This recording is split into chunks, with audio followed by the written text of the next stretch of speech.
सतवीं class के प्यारे विद्यार्थियों, ਹੁਣ ਆਪਾਂ ਤੁਹਾਡਾ मैथ विषय का अध्याय 13 के अभ्यास 13.1 शुरू करने जा रहे हैं। बहुत ही सौखी अभ्यास है, ध्यान ਨਾਲ समझने की कोशिश करनी है। पहला क्वेश्चन है खाली थावां भरो, फिल इन द ब्लैंक्स। व्यंजक 3 उपर पाव देखो 3 के उपर 7 लिखे है ना, विच आधार कितना है ब्लैंक ते घात कितनी है। याद रखो कदे भी कोई रकम इस तरह लिखी होवे ते उसके उपर इस तरह घात लगी होवे, इस उपर वाली रकम नूं कहने घात ते इस नीचे वाली रकम नूं कहने आधार। इस गल का याद रखना है। इसका मतलब इस रकम दे विच आधार होएगा 3 ते घात कितनी हुई 7। Very good. इस व्यंजक दे विच 2/5 होया आधार ते घात हुई 11। उम्मीद है समझ आया होगा। इन द एक्सप्रैशन 3^7 आधार नूं बोलते हैं बेस, इंग्लिश दे विच घात नूं बोलते हैं एक्सपोनेंट। ते इत्थे आ गया 3 7 2/5 ते 11। पहला क्वेश्चन कंप्लीट हो गया। दूजे क्वेश्चन वाल देखो।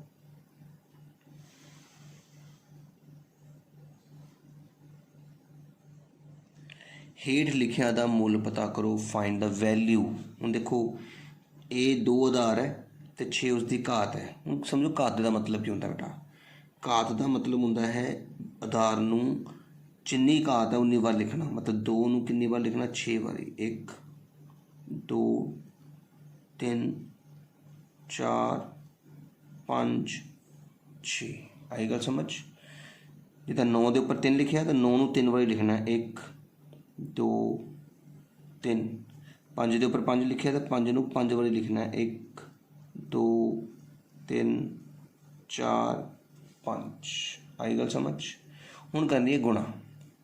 2 दूनी 4, 4 दूनी 8, 8 दूनी 16, 16 दूनी 32, 32 दूनी 64। तो साडा कितना आंसर आ गया 64 आंसर आ गया। बहुत ही सौखा है। 9 आया 81। हुण 81 नूं देखो 9 आया 81 आ गया। हुण 81 नूं 9 नाल गुणा करके देख लेंगे आपां साइड ते। 8 9 72 कितना आ गया 729 आंसर आ गया। आई समझ। 5 5 25, 25 5 125। तो हुण तुहानूं वड्डी रकमां मिल गई, तुसीं इत्थे तक समझ गए, तुहानूं 125 मिल गया। ठीक है, इधर निशान लगाओ कि कितनी गुणा हो गई 125। उस तो बाद हुण इत्थों नहीं शुरू करना, इत्थे तक हो चुका है। हुण 5 5 25 समझ लग गई। असीं 5 5 25, 25 5 125 तक सानूं आंदा सीगा, असीं 125 तक लिख लिया। फिर 5 5 25 लिख लिया। हुण 125 ते 25 नूं गुणा करांगे।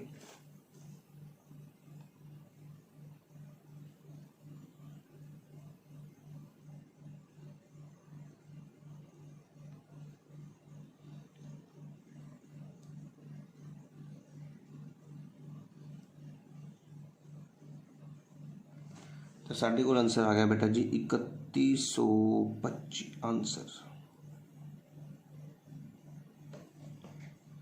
तो इस तरह देखो असीं घात अंक नूं खोलिया है कि जिस आधार दे आधार नूं लिखना होंदा बेटा घात जिन्नी दिती हुई है। 2 नूं 6 बार लिखना, 9 नूं 3 बारी लिखना है, 5 नूं 5 बारी लिखना है। इस तरह इसका अगला भाग देखो -6 नूं 4 बारी, -6 गुणा -6 गुणा -6 गुणा -6। सब तो पहला माइनस माइनस प्लस बन गया, माइनस माइनस प्लस बन गया तो प्लस आ गया, सारे माइनस खत्म। 6 छिका 36 आ बन गया तुहाडे कोल 36 गुणा 6 छिका 36। आई गल समझ। इन्हें दोनों गुणा करके 36 लिख लिया, इन्हें दोनों गुणा करके 36 लिख लिया। हुण 36 ते 36 नूं गुणा करांगे।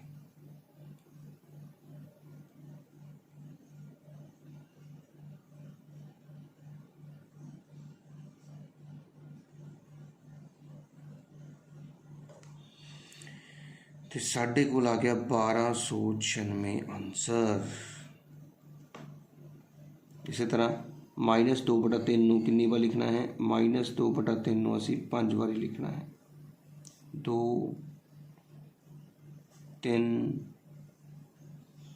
4 5। ਹੁਣ माइनस माइनस प्लस लेकिन एक माइनस बच गया, इस करके माइनस रहेगा। हुण उपर वाली रकम नूं उपर वाले नाल गुणा करनी हुंदी है, थल्लड़ी नूं थल्लड़ी नाल। 2 दूनी 4, हुण अगे 4 दूनी 8, 8 दूनी 16, 16 दूनी 32। 2 दा तां गुणा बड़े आराम नाल हो जाती है। 3 तिया 9, 9 तिया 27। इत्थे तक ही पता ही तुहानूं, 27 लिख लिया, इत्थे तक होया ना 27। फिर 3 तिया 9, जो उपर भी तुहाडे कोल 32 तक नहीं जा हुंदा तां तुसीं तोड़ के लिख सकदे सीगे। हुण तुहाडे कोल आंसर आ गया -32/27 नूं 9 नाल गुणा करके देख लैंदे आ।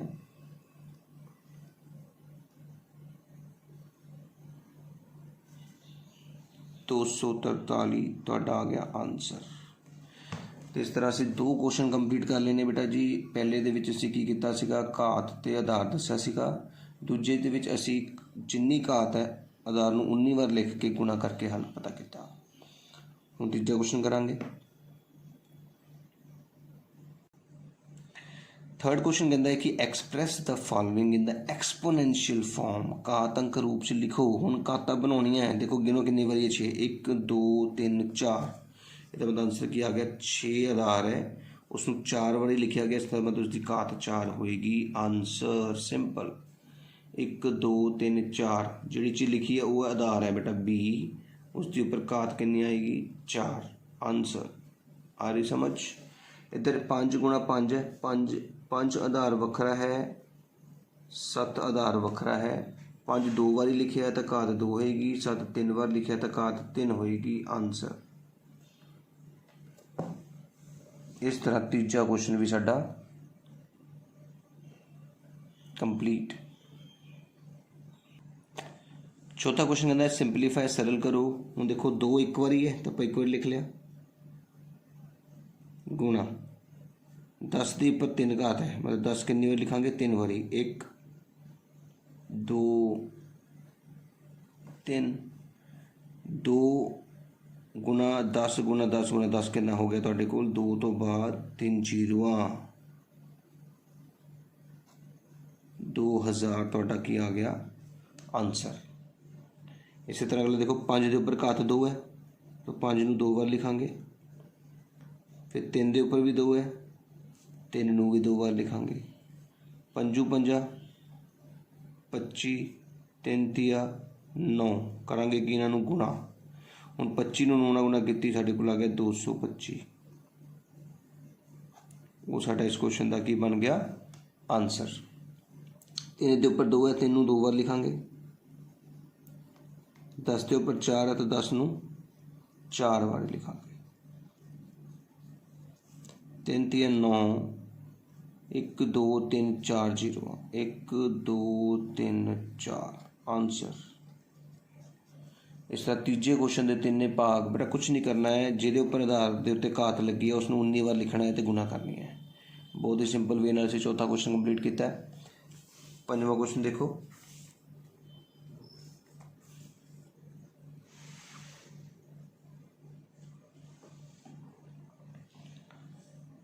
-3 असीं -3 लिख लिया, घात नहीं हैगी तो एक बार लिखांगे, गुणा -2 नूं 3 बारी, -2 गुणा -2 गुणा -2, माइनस माइनस प्लस, फिर माइनस माइनस प्लस, सारे माइनस खत्म। 3 दूनी 6, 6 दूनी 12, 12 दूना 24। तो ये तो आंसर आ गया बेटा। इस तरह देखो -4 की घात 3। हुण तुसीं जे गुणा का निशान नहीं पाना चाहते इदा भी लिख सकते हो बेटा, -4 एक बारी, फिर -4 दूजी बारी ब्रैकेट दे विच, -4 तीजी बारी, फिर 5, फिर 5। बस याद रखो हर एक रकम को ब्रैकेट च लिखना पएगा जे तुसीं गुणा का निशान नहीं पाना चाहते, ठीक है। तो हुण माइनस माइनस माइनस किन्ने ने 3 है तो एक माइनस बच गया, क्योंकि हमेशा 2 माइनस जोड़ के प्लस बनते आ, एक माइनस बच गया। 4 चौके 16, 16 चौका 64, गुणा 5 5 25, ਹੁਣ ਅਸੀਂ 64 ਤੇ 25 ਨੂੰ ਗੁਣਾ ਕਰਾਂਗੇ।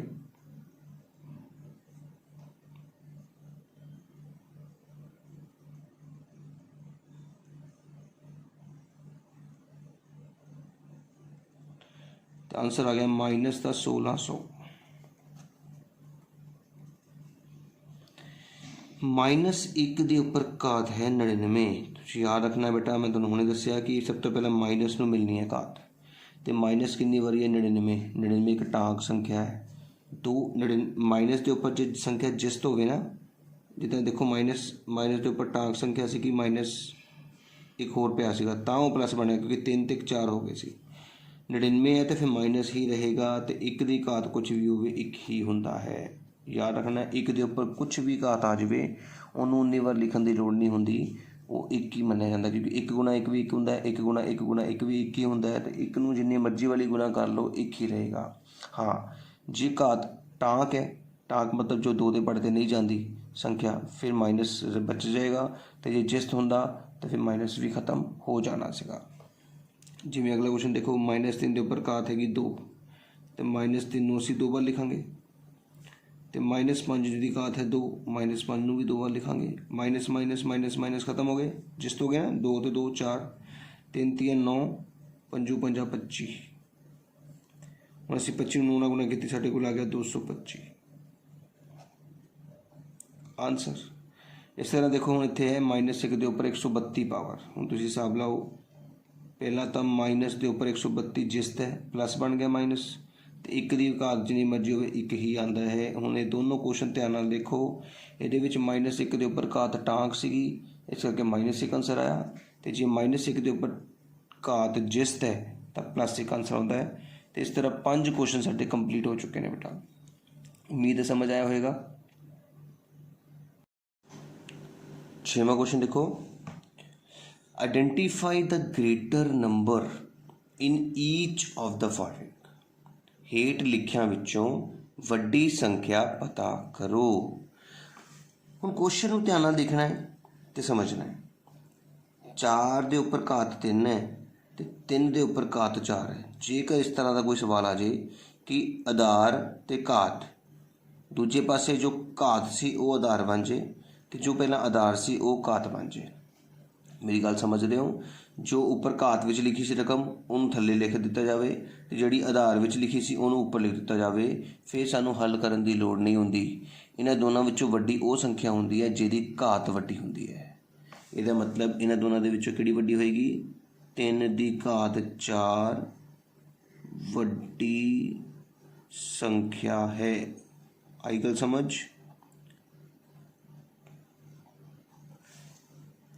इस तरह असी बिल्कुल सॉल्व किए बगैर आंसर दे सकते हैं।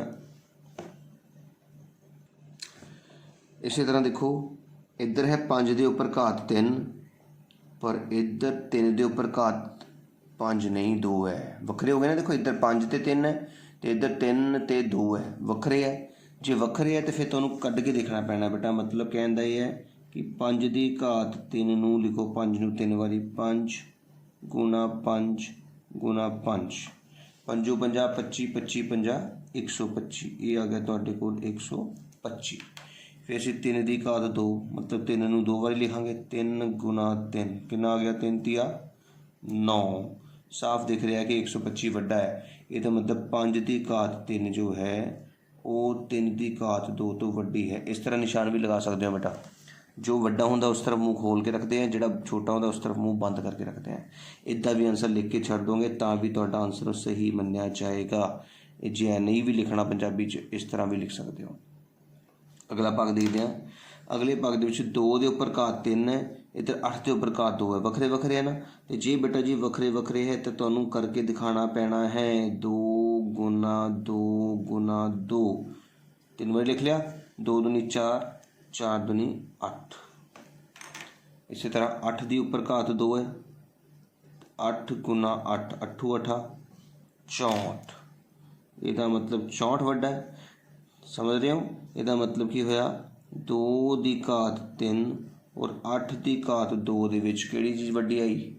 8 की घात 2। इस करके निशान इस तरह लगेगा, जिहड़ा चीज़ वड्डी है उसकी तरफ मुँह खुला रखना है। आई गल समझ?